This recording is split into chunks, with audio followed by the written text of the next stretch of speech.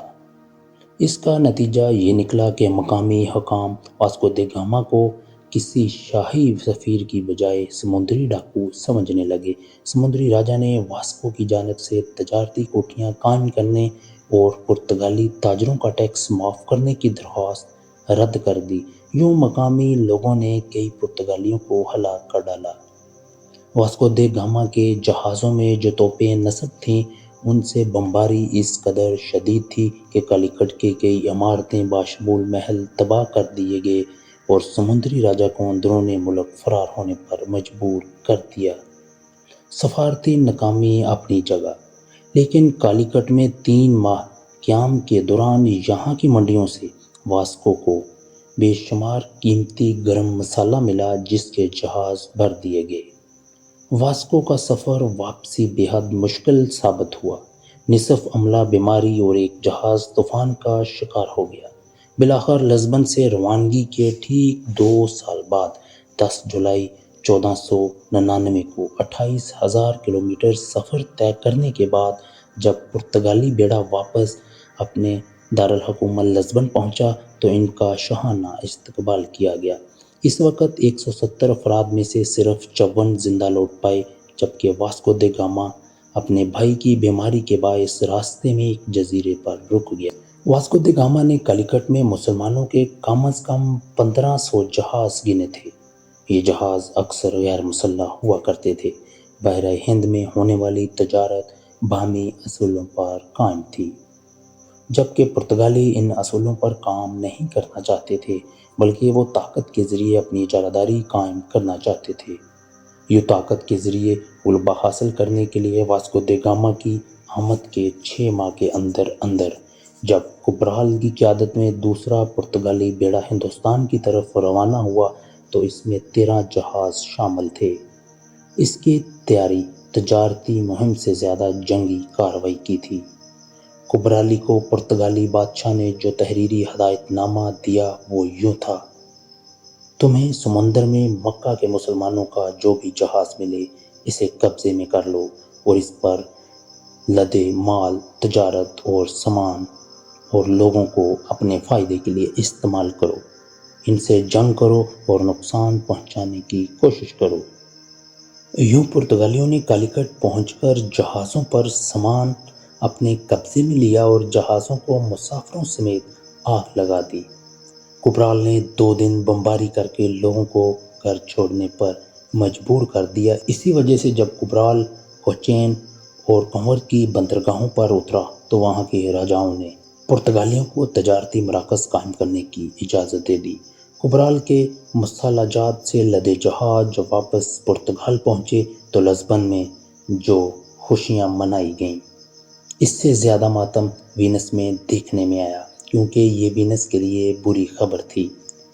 جب 1502 میں وینس کے جہاز اسکندریہ کی بندرگاہ پہنچے تو معلوم ہوا وہاں مسالہ جات نہ ہونے کے برابر ہیں اور جو ہیں ان کی قیمتیں بہت زیادہ ہیں۔ اگلی بار واسکو دے گاما نے ہندوستان کا سفر کیا تو اس نے افریقہ کے مشرقی ساحلی شہروں کو بلا وجہ بمباری کا نشانہ بنایا۔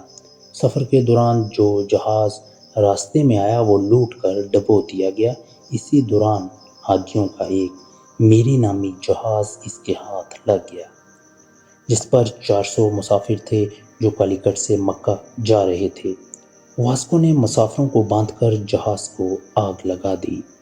جہاز میں عورتیں اپنے بچوں کو اٹھا کر رحم کی بھیک مانگتی رہیں اور واسکو اپنے جہاز سے تماشا دیکھتا رہا۔ مالابار کے ساحلوں پر آج بھی میری کی تباہی کے نوحے پڑے جاتے ہیں۔ اس کا واضح مقصد پورے خطے میں پرتگالی دہشت پھیلانا تھا۔ مقامی راجاؤں نے بھرپور مزاحمت کی کوشش کی لیکن فائدہ مند ثابت نہ ہوا۔ یوں آنے والی 1.5 صدیوں میں پرتگالیوں نے کنور، کوچین، گوا، مدارس اور کالیکٹ کے علاوہ کئی دوسرے ساحلی علاقوں میں سمندر پار حکومت قائم کر لی اور وہاں اپنے وائسرائے اور گورنر مقرر کر دیے۔ دوسرے یورپی ملک یہ عمل دیکھ رہے تھے اور بعد میں انہوں نے یہی عمل دہراتے ہوئے پرتگالیوں کو انہی کے کھیل میں شکست دے کر پورے بحر ہند اور ہندوستان پر قبضہ کر لیا۔ صرف گوا، دمن اور دیو کے علاقے بر صغیر کی آزادی تک پرتگالیوں کے پاس رہے۔ آخر دسمبر 1961 میں انڈیا نے اپنی فوجیں بھیج کر یہ تینوں علاقے واپس چھین لیے۔ 1.5 صدیوں تک پرتگالی ہندوستان سے گرم مسالہ، ادرک، الائچی، لونگ، کپڑا، دال چینی، چین سے ریشم اور برتن یورپ لے جاتے، وہاں سے شراب، اون، سونا یہاں فروخت کرنے لگے۔ اسی دوران براعظم امریکہ دریافت ہو چکا تھا اور وہاں اسپین کے علاوہ خود پرتگال اور دوسرے یورپی ملکوں نے نو آبادیاں قائم کرنا شروع کر دیں۔ پرتگالیوں نے اس نئی دنیا یعنی امریکہ سے مکئی، آلو، تمباکو، ٹماٹر، انناس، کاجو اور سرخ مرچ لا کر ہندوستان میں متعارف کروائیں۔ پرتگالیوں سے پہلے یہاں لوگ سرخ مرچ سے واقف نہ تھے۔ پرتگالی زبان کئی صدیوں تک بحر ہند کی بندرگاہوں کی مشترکہ زبان رہی اور یہاں کے لوگوں سے بات چیت کرنے کے لیے انگریزوں کو بھی پرتگالی سیکھنا پڑتی تھی۔ حتیٰ کہ سراج الدولہ کو شکست دینے والا لارڈ کلائیو بھی مقامی ہندوستانیوں کے ساتھ پرتگالی ہی میں بات چیت کیا کرتا تھا۔ بر صغیر کی 50 سے زیادہ زبانوں میں پرتگالی کے الفاظ پائے جاتے ہیں۔ ایسے ہی کچھ پرتگالی الفاظ یہ ہیں جیسے چابی، پادری، گرجا، انگریزی، گودام، استری، کاج، پرات، بھتہ، پگار یعنی تنخواہ، تمباکو، مارتو وغیرہ۔ مغلوں کو سمندر سے زیادہ دلچسپی نہیں تھی۔ 1526 میں بابر نے جب ہندوستان میں مغل سلطنت کی داغ بیل ڈالی تو اس وقت پرتگالی تمام ساحلی علاقوں پر قدم جما چکے تھے۔ تاہم مغل خشکی سے آئے تھے، اس لیے انہوں نے سمندری معاملات کو اہمیت نہ دی۔ پرتگالیوں نے مغلوں سے سفارتی تعلقات قائم کیے اور تحائف بھیجتے رہے۔ خاص طور پر یورپی پینٹنگز نے مغلوں کو متاثر کیا۔ ہم سب بالی ووڈ کے سنہرے دور کی موسیقی کے مداح ہیں۔ اس موسیقی میں گوا سے آنے والے پرتگالی نژاد موسیقاروں کا بڑا حصہ ہے، جنہوں نے ہندوستانی میوزک ڈائریکٹرز کو میوزک کا استعمال سکھایا۔